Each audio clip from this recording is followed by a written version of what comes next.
Second species controls Earth. By Monty Alden. Apparently apparel. The group that's behind the network of control, one of these groups are hominids. They're not human beings. They are very smart, they are not creative, they are mathematical. They had a much stronger force in the earlier Ice Age.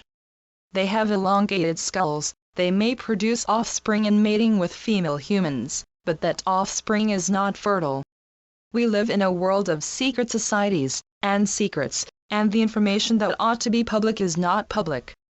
These are some of the shocking statements that came from Karen Hudes shortly after gaining attention for being a credible World Bank whistleblower, stating that the world is in a currency war, that the Federal Reserve continues to print money, and if they keep going at the pace they are on, other countries will no longer accept this currency. Much of what she has to say corroborates with ancient historical and archaeological evidence, as well as modern-day disclosures of other strange phenomenon, like UFOs, secret societies and more. For someone like this to gain credibility as a World Bank whistleblower and then all of a sudden make a comment like this is quite shocking. There is an enormous amount of growing evidence out there to suggest we are not alone, and that we have indeed been visited. In the above interview with Red Ice Radio, Karen goes on to say, "These countries are not monolithic, there are forces fighting the corruption and there are forces that have totally been co-opted, and the way they act is treasonous to the people in those countries. The group that's behind the network of control are the Jesuits, and there are also some groups behind them not human beings." Karen held her senior position at the World Bank for 12 years before deciding to blow the whistle on the World Bank and corruption within it. She studies law at Yale Law School and economics at the University of Amsterdam. She worked in the U.S. Export-Import Bank of the U.S. from 1980 to 1985 and in the legal department of the World Bank from 1986 to 2007. She established the Non-Governmental Organization Committee of the International Law Section of the American Bar Association and the Committee on Multilateralism and the Accountability of International Organizations of the American branch of the International Law Association. While she was working at the World Bank, she happened to uncover a lot of corrupt activities. It got to the stage where she could no longer keep quiet about the corruption and she followed the proper procedures to report her findings. She first went to the World Bank's Evaluation Department and country directors, and then to the U.S. Treasury Department and even the United States Congress. All of her requests were ignored, and in some cases, completely covered up. So she went public. Over the last few years she got involved with a group of whistleblowers and started connecting the dots. She found that the corruption wasn't just at the World Bank, but was woven throughout the fabric of the entirety of the global financial and political systems. She has labeled the situation a global conspiracy. 23 minutes into this interview is when Karen Hudes starts discussing the information surrounding what may relate to Courtney Brown's announcement. Future money trends, who is calling the shots at the Vatican? I'm assuming it's not the Pope. Karen Hudes, well, there's something called the Black Pope, but that's not the ultimate reason why we have been in the fix that we are in. What we have found out, and this sounds implausible, but it's absolutely correct, the fact that it's been held in secret doesn't mean that it's not true. It is true. There is a second species on this planet. They are not extraterrestrial, they are very much with us. They made maps in the previous Ice Age. The remnants of their civilizations are all over the place. A lot of times along the coast it's submerged because the sea level has gone up by 400 meters, but this group has large brains. They are very distinct from Homo sapiens. Charles Hapgood's book Maps of the Ancient Sea Kings, Graham Hancock's book Fingerprints of the Gods and Rand and Rose Flemath's book, When the Sky Fell in Search of Atlantis all mention the Piri Reis maps which depict the Antarctic perfectly mapped, ice-free, which could make the maps as old as 11,000 BC. I own all of these books. Their DNA is so different that if the two species mated, their offspring would be infertile, and we know this because their DNA was just tested. They have skulls all over the place because they have been on Earth with us, but after the Ice Age there weren't that many of them. And so they have been hiding, and one of the places they have been hiding is in the Vatican. That's why the Vatican are wearing those mitres.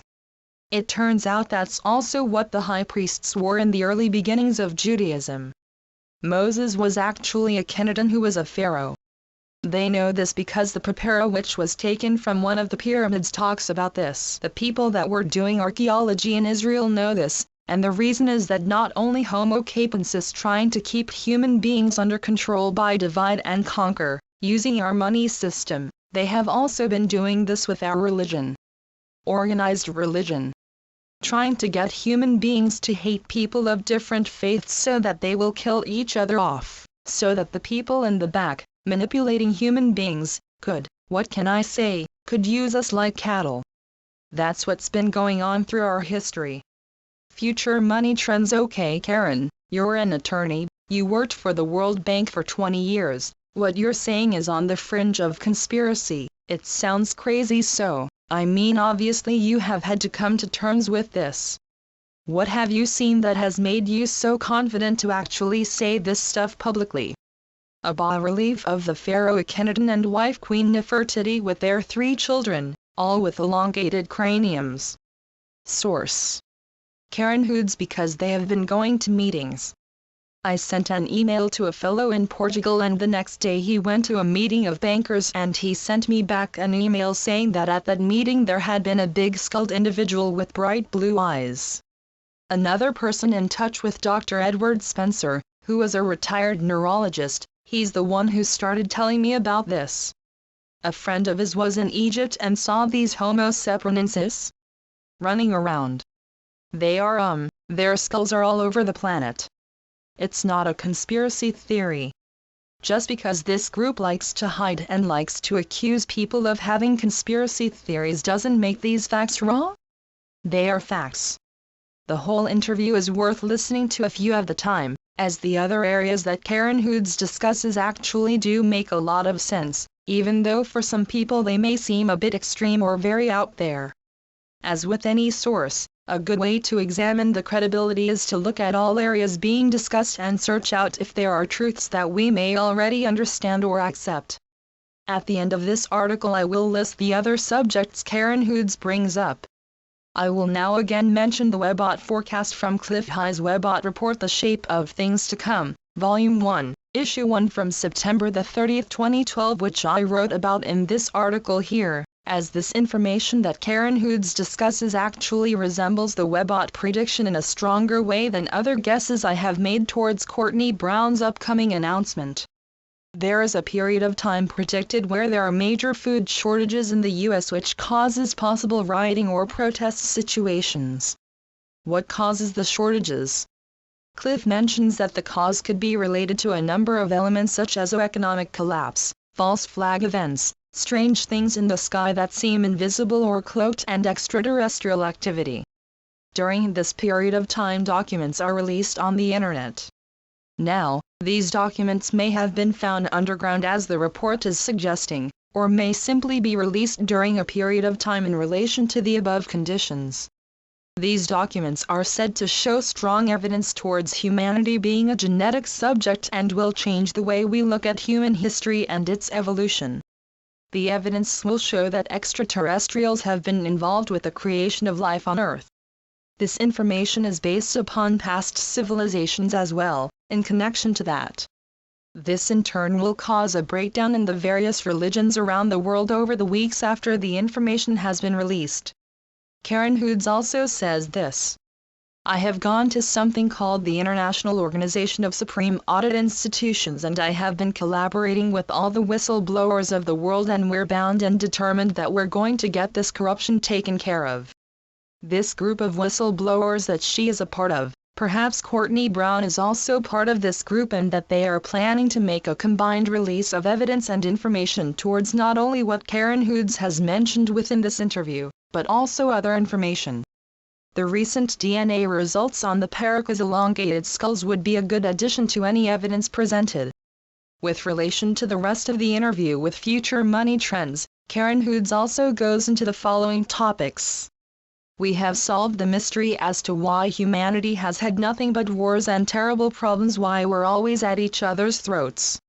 A very accurate, it's called the power transition model. It uses political science and computer modelings. That model is 90% to 95% accurate, and it is predicting that the corruption that has been plaguing the world, it turns out for millennia, is coming down. A lot of people call that the Matrix, a lot of people call that the banksters. It's actually much, much more.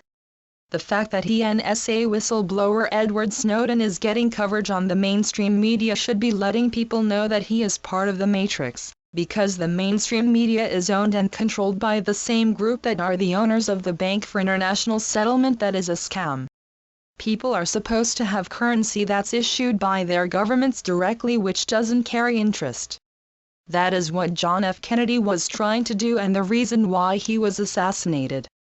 That's what Lincoln was doing with the greenbacks. That's why Lincoln was assassinated.